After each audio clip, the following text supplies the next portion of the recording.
दोस्तों, जरा सोचिए कि आप एक ऐसे देश में हैं जहां लगभग हर 3-4 साल में भूकंप या सुनामी आती है और सब कुछ तबाह कर देती है। ऐसे देश में आपकी प्रगति की संभावनाएं कितनी हैं? शायद आप कहें कि ऐसे देश में जीवित रहना ही एक बड़ी चुनौती होगी। लेकिन दोस्तों, ऐसा ही एक देश है जिसे हम जापान के नाम से जानते हैं। यहाँ के लोग मानो किसी अलग ही मिट्टी के बने हैं। द्वितीय विश्व युद्ध के बाद इस देश के बारे में कहा जाता था कि जापान अब कभी नहीं उठ पाएगा। यह देश पूरी तरह से तबाह हो गया था क्योंकि इसके ऊपर 2 परमाणु बम गिराए गए थे। लेकिन वही देश आज दुनिया की सबसे मजबूत अर्थव्यवस्थाओं में से एक है और यहाँ के लोगों की जीवन गुणवत्ता दुनिया में सबसे बेहतर है। जापान हर क्षेत्र में अन्य देशों से आगे है। तो ऐसी कौन सी गुप्त तकनीकें हैं जिनका जापानी लोग इस्तेमाल करते हैं जो उन्हें बाकी दुनिया से विशेष बनाती हैं? जानेंगे आज की इस खास वीडियो में।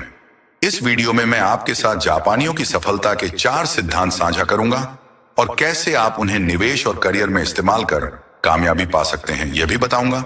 इसलिए वीडियो को अंत तक बिना स्किप किए पूरा देखें। तो बिना किसी देरी के शुरू करते हैं पहले सिद्धांत के साथ, जो है इकिगाई। इकिगाई दोस्तों, एक समय की बात है, जापान के एक द्वीप पर एक महिला रहती थी जो एक दुर्घटना के कारण कोमा में चली गई थी। कोमा की हालत में उसे सपना आया कि वह मर गई है और स्वर्ग पहुंच गई है। स्वर्ग में उसे अपने पूर्वजों की आवाज सुनाई देती है। वे उससे पूछते हैं, तुम कौन हो?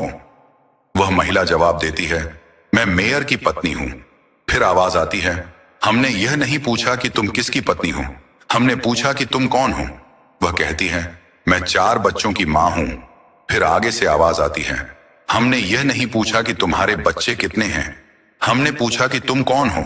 उसने जवाब दिया, मैं एक स्कूल टीचर हूं। फिर से आवाज आती है, हमने यह नहीं पूछा कि तुम क्या काम करती हो, हमने पूछा कि तुम कौन हो। इस तरह उस महिला ने कई अलग अलग जवाब दिए, लेकिन वह यह नहीं बता पाई कि वह कौन है। अंत में उसने कहा, मैं वह हूं जो हर रोज अपने परिवार का ख्याल रखने के लिए उठती है। मैं वह हूं जो बच्चों की अच्छी परवरिश करके उन्हें कामयाब इंसान बनने के लिए तैयार करती हूं। और उसका यह जवाब स्वीकार कर लिया गया और वह कोमा से बाहर आ गई। इस घटना के बाद वह महिला अपनी जिंदगी का असली मकसद समझ गई। इसके बाद वह अपने परिवार की ओर अधिक देखभाल करने लगी और बच्चों को और अच्छे से पढ़ाने लगी। उस महिला को उसका इकिगाई मिल गया था। इस घटना को जब उस गांव के लोगों ने सुना तो उन्होंने भी समझा कि इकिगाई खोजना कितना महत्वपूर्ण है और उसके बाद सभी ने अपना इकिगाई ढूंढना शुरू कर दिया।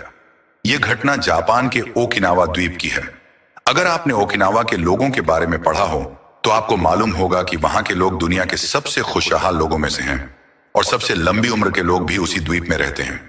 विशेषज्ञों का मानना है कि ऐसा इसलिए है क्योंकि वहां के लोग अपनी इकिगाई को ढूंढकर उसके मुताबिक ही अपनी जिंदगी को जीते हैं। इकिगाई एक जापानी शब्द है जो 2 शब्दों से मिलकर बना है। इकी जीना और गाई कारण, यानी इकिगाई का मतलब है जीवन जीने का कारण। तो दोस्तों, अगर आप भी जापान के ओकिनावा द्वीप के लोगों की तरह एक खुशहाल, स्वस्थ और लंबा जीवन जीना चाहते हैं तो आपको भी अपना इकिगाई जितनी जल्दी हो सके ढूंढ लेना चाहिए। अब सवाल है, आप इसे कैसे ढूंढेंगे? मैं आपको बताऊंगा। इस इमेज को देखिए। इसमें 4 सर्कल्स का एक इंटरसेक्शन है जिसमें 4 सवाल हैं। इन्हीं सवालों के जवाब आपको अपने जीवन का उद्देश्य ढूंढने में मदद करेंगे। ए, व्हाट यू लव, आपको क्या पसंद है? ऐसा कौन सा काम है जो आपको सबसे अच्छा लगता है? 2, what you are good at, आप किस में अच्छे हैं? ऐसा कौन सा काम है जो आपको महसूस होता हो कि आप दूसरों से बेहतर कर सकते हैं? 3, व्हाट द वर्ल्ड नीड्स, दुनिया को किस चीज की जरूरत है? दुनिया को आज के समय में किस चीज की जरूरत है? 4, what you can get paid for, आप किसके लिए भुगतान पा सकते हैं? ऐसा कौन सा काम है जिसके बदले में आप पैसे कमा सकते हैं? इन 4 सवालों का जो इंटरसेक्शन होगा वही होगा आपका इकिगाई। सरल शब्दों में, आप एक ऐसा काम देखें जो आपको करना बहुत पसंद हो, फिर देखें कि क्या उसमें आपकी विशेषज्ञता है। अगर नहीं है तो उसे तैयार करें और फिर यह भी देखें कि क्या दुनिया को उसकी जरूरत है और क्या आप उसके बदले पैसे कमा सकते हैं। अगर इन चारों सवालों का जवाब किसी काम के लिए हाँ में है तो वही आपका इकिगाई है। तो चलिए अब अपना इकिगाई ढूंढने के बाद जापानियों की कामयाबी के दूसरे सिद्धांत के बारे में जान लेते हैं, जो है अरिगेटो। अरिगेटो अरिगेटो एक जापानी शब्द है जिसका अर्थ है धन्यवाद। जापानियों के जीवन में यह शब्द बहुत महत्वपूर्ण भूमिका निभाता है। जापानियों का मानना है कि उनके जीवन में जो भी है वह सभी उनके कृतज्ञता के कारण है। जापानियों को यह अच्छी तरह पता है कि चाहे वे कितने भी मेहनती क्यों ना हों, कुछ चीजें उनके नियंत्रण में नहीं होती, इसलिए वे छोटी से छोटी चीजों के लिए भी कृतज्ञता प्रकट करते हैं। आपने देखा होगा कि जापानी लोग हमेशा अरिगेटो कहकर एक दूसरे का आभार प्रकट करते हैं, चाहे वह कितना ही छोटा काम क्यों ना हो। कृतज्ञता के इस व्यवहार ने उन्हें मानसिक रूप से मजबूत बनाया है। यह उनकी संस्कृति में इतनी गहराई से जुड़ा हुआ है कि वे इसे अपने दैनिक जीवन का हिस्सा मानते हैं। अगर आप भी अपने जीवन में कृतज्ञता को शामिल करेंगे तो आप देखेंगे कि आपके दृष्टिकोण में बदलाव आएगा। आपको लगेगा कि आपके पास जो कुछ भी है वह बहुत है। कृतज्ञता के इस सरल अभ्यास से आप अपनी खुशहाली और मानसिक शांति को बढ़ा सकते हैं। तो दोस्तों, अरिगेटो का मतलब सिर्फ धन्यवाद कहना नहीं है, बल्कि इसके पीछे एक पूरा दर्शन है जो हमें सिखाता है कि हमें हर छोटी बड़ी चीज के लिए आभारी होना चाहिए।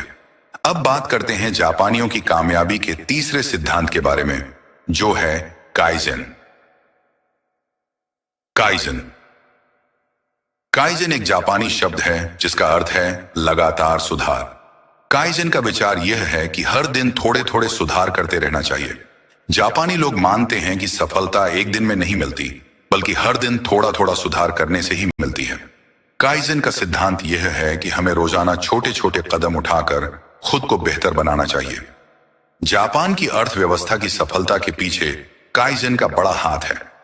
चाहे वह उनके उत्पाद हों या सेवाएं, जापानी लोग हमेशा इसे और बेहतर बनाने की कोशिश करते रहते हैं। उनका मानना है कि छोटे छोटे सुधार करने से बड़ी उपलब्धियां हासिल की जा सकती हैं। काइजेन को आप अपने जीवन में भी लागू कर सकते हैं। आप अपने लक्ष्य को छोटे छोटे टुकड़ों में बांट लें और हर दिन एक छोटा सा कदम उठाएं। इससे न सिर्फ आपके लक्ष्य तक पहुंचने का रास्ता आसान होगा, बल्कि आप हर दिन खुद को थोड़ा बेहतर भी बना पाएंगे। तो दोस्तों, अगर आप भी अपने जीवन में सफल होना चाहते हैं तो काइजेन का सिद्धांत अपनाएं और हर दिन कुछ नया सीखें और खुद को बेहतर बनाएं। अब चलते हैं जापानियों की कामयाबी के चौथे और अंतिम सिद्धांत की ओर, जो है शुहारी। शुहारी एक जापानी अवधारणा है जो सीखने और महारत हासिल करने की प्रक्रिया को 3 चरणों में बांटती है, शु, हाँ और री। 1. शु। इस चरण में आपको अपने गुरु या शिक्षक का अनुसरण करना चाहिए और उनकी शिक्षा को ध्यान से सुनना और सीखना चाहिए। इस चरण में आपको अपने विचारों और विचारधाराओं को पीछे कर देना चाहिए और पूरी तरह से गुरु की शिक्षाओं का पालन करना चाहिए। 2. छा। इस चरण में आपने जो कुछ सीखा है उसे परखने का समय है। अब आप अपने खुद के विचार और सुधार इस पर लागू कर सकते हैं। आपको नए नए तरीकों का परीक्षण करना चाहिए और देखना चाहिए कि कौन सा तरीका आपके लिए सबसे अच्छा काम करता है। 3. री। यह अंतिम चरण है जहां आप अपनी खुद की शैली विकसित करते हैं। इस चरण में आप अपने अनुभव और ज्ञान के आधार पर एक नई और अनोखी शैली का विकास करते हैं जो आपकी अपनी होती है। अब आप दूसरों को भी सिखा सकते हैं।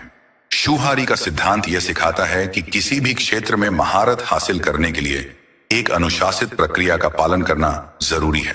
यह आपको सिखाता है कि किसी भी नई चीज को सीखने का सबसे अच्छा तरीका है पहले पूरी तरह से उसे अपनाना, फिर उसमें अपने खुद के विचार और सुधार जोड़ना और अंत में अपनी खुद की शैली का विकास करना।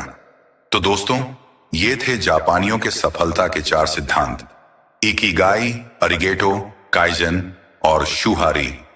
इन सिद्धांतों को अपने जीवन में लागू करके आप भी अपने निवेश और करियर में सफलता प्राप्त कर सकते हैं। यदि आपको यह वीडियो पसंद आया हो तो इसे लाइक करें और अधिक जानकारी के लिए हमारे चैनल को सब्सक्राइब करें। अपनी राय और अनुभव हमारे साथ कमेंट में साझा करें। धन्यवाद।